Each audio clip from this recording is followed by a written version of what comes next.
Halo semuanya, selamat datang di sesi explainer kali ini. Kalau kita ngomongin ibadah haji, kita semua pasti setuju ya, ini tuh perjalanan spiritual yang luar biasa banget. Tapi di sisi lain, butuh ketahanan fisik yang nggak main-main. Cuaca super terik, jutaan orang berkumpul, belum lagi jalan kaki dari satu titik ke titik lain, wah pasti menguras tenaga.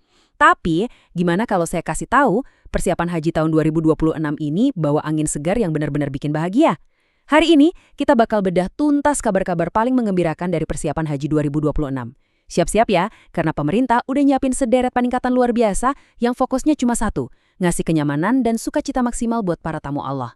Yuk kita mulai? Coba Anda bayangin deh, gimana kalau ibadah haji di 2026 nanti jadi yang paling nyaman sepanjang sejarah? Kebayang nggak sebuah pengalaman haji di mana Anda nggak perlu lagi tuh stres mikirin antrian panjang yang bikin capek duluan atau tenda yang desak-desakan parah? Bayangin sebuah perjalanan, dari mulai berangkat, tempat istirahat, sampai apa yang Anda makan, semuanya udah dipikirin matang-matang buat memanjakan Anda. Nah, di explainer ini, kita bakal telusuri langsung perjalanannya secara kronologis, persis seperti yang bakal dialami oleh seorang jemaah. Kita lihat langsung yuk, gimana setiap langkah dari ibadah ini udah di-upgrade habis-habisan. Nah, mari kita mulai dari langkah yang paling pertama banget, yaitu prioritas khusus untuk jamaah lansia. Langkah pertama jamaah itu kan mulainya jauh sebelum naik pesawat ya, yaitu pas proses seleksi. Kita tahu banget gimana rasanya, kadang suka was-was kan ngelihat orang tua kita makin sepuh, tapi harus nunggu antrian haji yang bertahun-tahun lamanya. Tapi coba perhatikan angka 5% ini. Kabar baiknya, pemerintah sekarang secara resmi mengalokasikan kuota khusus 5% di setiap provinsi. Dan ini 100% cuma buat jamaah lansia. Ini benar-benar jaminan nyata dari negara yang pastinya ngasih kelegaan luar biasa buat ribuan keluarga di seluruh Indonesia. Terus, gimana cara bagi kuota 5%-nya biar adil? Nah, sistem ini tuh pakai aturan dari yang paling tua ke yang lebih muda. Jadi, simpelnya begini, kalau di sebuah provinsi ada jamaah yang umurnya 90 tahun, ya beliau ini yang bakal diberangkatin duluan. Habis itu baru turun ke usia 89, 88, sampai batas bawah kategori lansia yaitu 65 tahun. Tapi pastinya, prioritas ini tetap harus memenuhi syarat istitoah ya, atau kesiapan fisik dan mental. Ini murni demi keselamatan dan kenyamanan sang jamaah itu sendiri. Dan yang bikin kita makin tenang, kebijakan ini disampaikan dengan sangat transparan. Bapak Daniel Anzar Simanjuntak, selaku Wakil Menteri Haji dan Umroh, menegaskan langsung bahwa prioritas ini benar-benar diurutkan secara sistematis. Jadi, ini tuh bukan sekedar aturan di atas kertas. Ini adalah bentuk nyata penghormatan dan kasih sayang dari negara buat generasi yang lebih tua.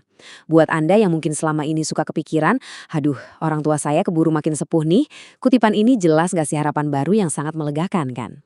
Oke, urusan kuota beres. Sekarang kita masuk ke bagian kedua nih, keberangkatan yang mulus tanpa antrian imigrasi. Kalau bicara soal sejarahnya, momen yang paling bikin jamaah lelah, apalagi yang lansia, itu biasanya pas baru turun dari pesawat. Bayangin, abis terbang 10 jam, masih harus ngantri panjang buat imigrasi di Arab Saudi. Wah, itu nguras energi banget. Tapi sekarang ada inovasi luar biasa, namanya program Mekah Route.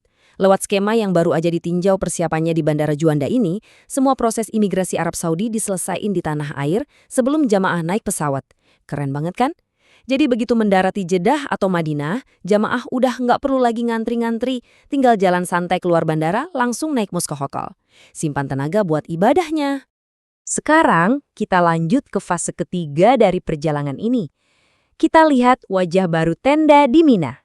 Mina ini kan sering disebut kota tenda ya, dan disinilah biasanya kepadatan jemaah mencapai puncaknya.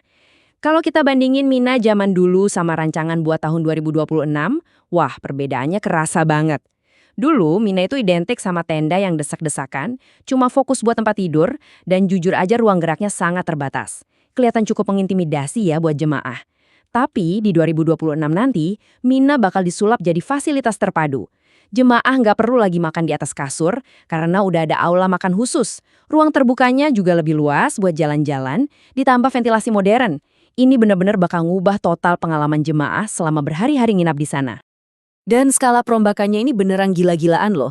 Ada perluasan area lebih dari 24.000 meter persegi. Tapi dari semua itu, yang paling juara menurut saya adalah infrastruktur raksasa berupa 339.000 meter jaringan pendingin baru. Kita sama-sama tahu lah ya, suhu di Arab Saudi pas musim haji itu bisa nembus 40 derajat Celcius lebih. Jadi, jaringan pendingin ini bukan cuma sekedar fasilitas tambahan, tapi benar-benar oase pertolongan yang sangat krusial. Ini mastiin jemaah tetap aman dari cuaca panas ekstrim, dan pastinya juga udah didukung sama sistem pemadam kebakaran terbaru biar keamanannya makin terjamin. Selanjutnya, kita masuk ke bagian keempat, cita rasa Nusantara yang terjamin. Waktu jemaah lagi ada di puncak kelelahan fisik, yaitu di fase krusial Ar-Muzna, Arafah, Muzdalifah, dan Mina, asupan gizi itu kunci banget biar fisik nggak gampang drop. Nah, makanya angka 15 ini jadi sangat penting. Ini bukan angka sembarangan loh, ini adalah jaminan langsung dari pemerintah. Selama fase puncak tersebut, setiap jamaah dipastikan bakal dapat 15 porsi makanan penuh yang siap santap. Anda bakal dapat 5 kali makan penuh pas wukuf di Arafah, lalu tambahan konsumsi sebelum geser ke Muzdalifah, sampai 10 kali suplai makanan selama di Mina. Bener-bener dijamin gak bakal kelaparan deh. Dan coba tebak apa menu di dalam kotak makanannya. Bayangin habis seharian capek beribadah, Anda buka kotak makan dan kecium aroma sedap rendang atau telur bumbu khas Nusantara. Apalagi ini dimasak langsung sama juru masak asli Indonesia loh. Wah, rasanya tuh kayak seketika ngobatin rasa rindu sama rumah kan? Nggak cuma itu, pemerintah juga ngasih perhatian ekstra dengan nyediain tambahan nutrisi kayak susu, buah-buahan segar, dan pastinya air mineral yang super melimpah. Jadi dehidrasi bisa dicegah dari awal.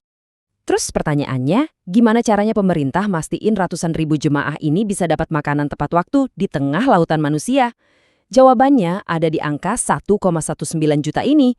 Sebanyak 1,19 juta box makanan itu, pergerakannya diintegrasiin ke dalam ekosistem digital. Jadi, mulai dari pencatatan di puluhan dapur sampai distribusinya ke ratusan hotel, semuanya dipantau langsung secara real time. Sistem pintar ini dibikin buat mastiin nggak ada satupun jemaah yang telat makan karena masalah logistik. Semuanya benar-benar termonitor dengan sangat presisi. Wah, banyak banget ya kabar baik yang bikin bahagia hari ini. Mulai dari kota lansia yang pasti, bebas antri imigrasi berkat Mekah Road, tenda di Mina yang makin luas dan adem, sampai hidangan rendang hangat yang diantar tepat waktu. Nah, ngelihat semua peningkatan luar biasa ini, saya jadi kepikiran satu pertanyaan buat Anda. Siapa sih orang tercinta di hidup Anda yang paling Anda harapkan bisa berangkat dan nikmati nyamannya ibadah haji di tahun depan? Coba deh ingat-ingat wajah mereka. Dan semoga informasi yang kita bahas hari ini bisa nambah semangat dan harapan baik buat kita semua ya. Terima kasih banyak udah nyimak explainer ini sampai habis, dan sampai jumpa di pembahasan seru kita yang selanjutnya.